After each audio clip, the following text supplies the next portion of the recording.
Yo, what's up, guys? Pragyan here. Currently a final year MBBS student at AIMS New Delhi, and welcome back to the channel after a long time, I know. तो आज की video में हम बात करेंगे about the most efficient strategy for droppers for NEET 2026। तो अगर आप नीट 2026 के लिए ड्रॉप ले रहे हो तो ये वीडियो आपके लिए गेम चेंजर हो सकती है। तो बिना टाइम वेस्ट करे let's get into the video.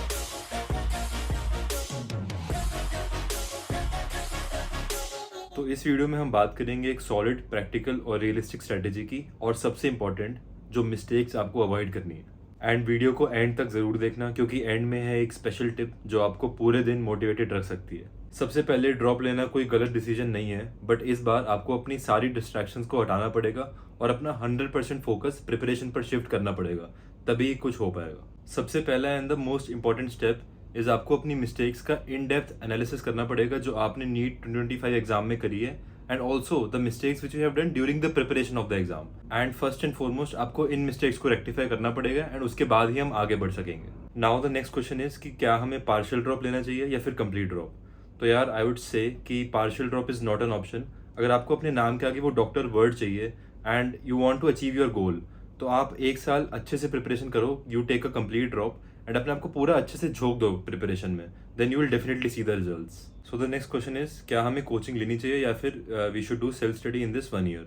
तो यार, आई वुड सजेस्ट कि आप कोचिंग ले लो, प्रेफरेबली ऑफलाइन, क्योंकि यार I think that coaching structures your preparation. They conduct regular test, तो आप उस हिसाब से अपना सिलेबस कंप्लीट कर सकते हो। एंड यार, आई नो कि कोचिंग जाने से थोड़ा बहुत मेंटल प्रेशर रहता है, बट दैट इज इंपॉर्टेंट, क्योंकि आप कोचिंग जाते हो, you sit with your peers and you notice कि they are performing better than you, so you try to improve yourself so that you can get a better rank compared to others. So this is how you become more disciplined in your preparation. On the other hand, अगर आपको लगता है that you are a really sincere person, तो you can do self study as well. मैं उसको बिल्कुल मना नहीं कर रहा, but for that you require immense willpower. So be ready for that. And यार, जैसा कि हमने देखा कि नीट 2025 में the physics was tough and the questions were lengthy overall, तो यार आपको अपनी प्रिपरेशन का स्टैंडर्ड भी उस हिसाब से हाई रखना पड़ेगा, and you have to do question practice of those kind of questions also. तो गाइस, अगर आपने कोचिंग ज्वाइन करी है तो आप अपना सिलेबस कोचिंग के हिसाब से ही कंप्लीट करो, but if you are doing self study तो उन लोगों के लिए मैं बता देता हूँ। So you can divide your 1 year of preparation into 3 phases.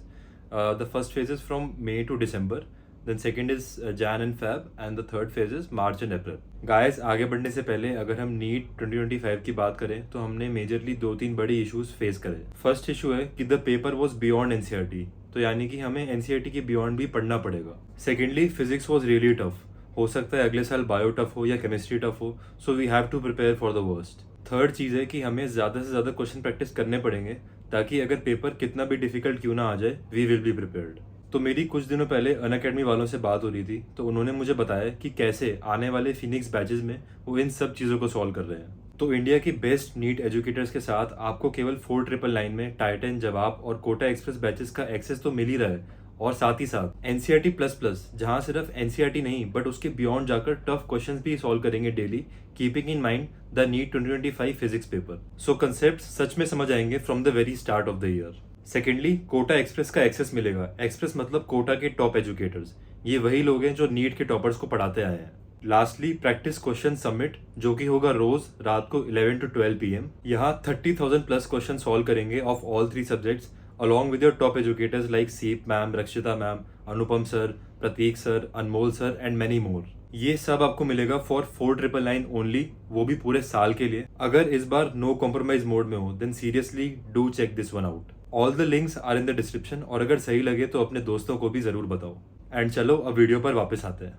So talking about the first phase guys, which is from May to December, तो आपको इस टाइम में अपना 11th और 12th का सिलेबस अच्छे से कंप्लीट कर लेना है, और उसको एटलीस्ट एक बार रिवाइज कर लेना है। You should at least try to revise your syllabus, and आपका कोई भी बैकलॉग नहीं होना चाहिए, you should ensure this.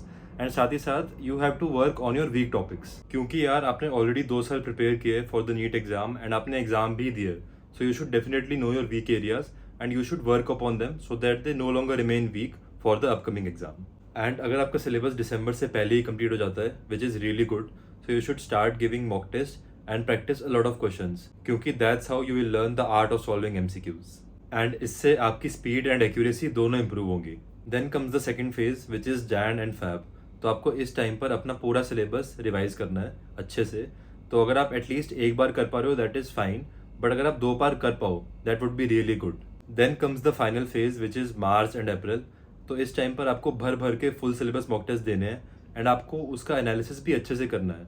And इस टाइम पर आपको रेट्रोस्पेक्टिवली अप्रोच करना पड़ेगा अपने सिलेबस को। जो भी गलती आप मॉक टेस्ट में कर रहे हो, आपको सिर्फ वही टॉपिक जाके पढ़ना है अच्छे से, ना कि पूरा सिलेबस, क्योंकि उतना टाइम भी नहीं होगा कि आप पूरा सिलेबस वापस कर पाओ। So this phase focuses mainly on full syllabus mock test and a lot of question practice.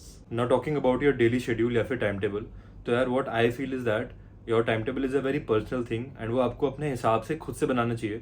But a few things which you should keep in mind while making your time table, वो मैं आपको अभी बता देता हूँ। So first of all, your timetable should be practical and sustainable, and you have to sleep for at least 6 to 7 hours. That is really really important. And यार उठते ही आपको रटने वाले सब्जेक्ट्स उठाने चाहिए, जैसे कि बायो एंड इनऑर्गेनिक। एंड सोने से पहले you have to pick up conceptual subjects जैसे कि physics, organic and physical chemistry. And ensure that 2 to 5 PM वाले स्लॉट में you are most attentive. So for that you can either practice questions या फिर you should give a mock test from that 2 to 5 PM वाला slot. And for at least half an hour in a day try to go out for a walk या फिर do mild exercise, because that is really important to keep your mind active. Also remember that consistency is way more important than intensity.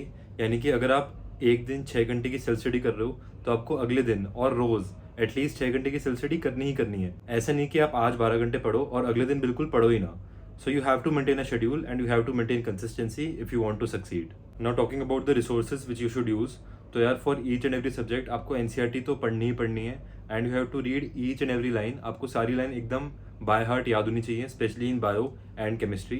Physics में भी आपको at least twice तो पढ़ना ही पढ़ना है हर एक चैप्टर। एंड ऑल्सो आपको PYQs करने हैं for all the subjects. And you can also do NCERT at your finger tips for bio specially, and chemistry और फिजिक्स के लिए भी आप वो यूज़ कर सकते हो। एंड क्योंकि यार नीट 2025 में फिजिक्स थोड़ी टफ आई थी, सो you can refer to HC Verma for concepts and DC Pandey for question practice. And अगर आप कोई कोचिंग ज्वाइन नहीं कर रहे हो, then at least do make sure कि आप किसी भी फेमस कोचिंग की एटलीस्ट टेस्ट सीरीज तो ले ही लो, so that you get to know where you stand at a national level. Now talking about the mistakes which you should avoid, so first and the most dangerous is social media distraction.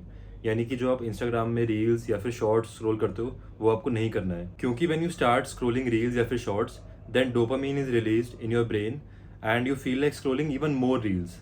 तो आपको पता भी नहीं चलेगा कि आपके दिन के 1 या 2 घंटे कैसे वेस्ट हो गए रील्स स्क्रॉल करते हुए, एंड उसके बाद जो आप रिग्रेट करोगे उसमें और टाइम जाएगा।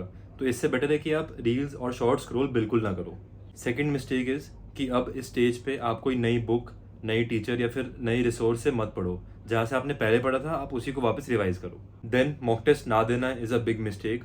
फिर मॉक टेस्ट का एनालिसिस ना करना is a even bigger mistake. तो आपको ये दोनों ही मिस्टेक्स अवॉइड करनी है। Lastly, comparison is a thief of joy. Try to compete with yourself and focus on your own growth. Also यार यू शुड अंडरस्टैंड कि मोटिवेशन आपको 1 या 2 दिन के लिए पंप अप कर देगा, but discipline will keep you pumped up every day. So you should try to inculcate discipline and dedication in your preparation.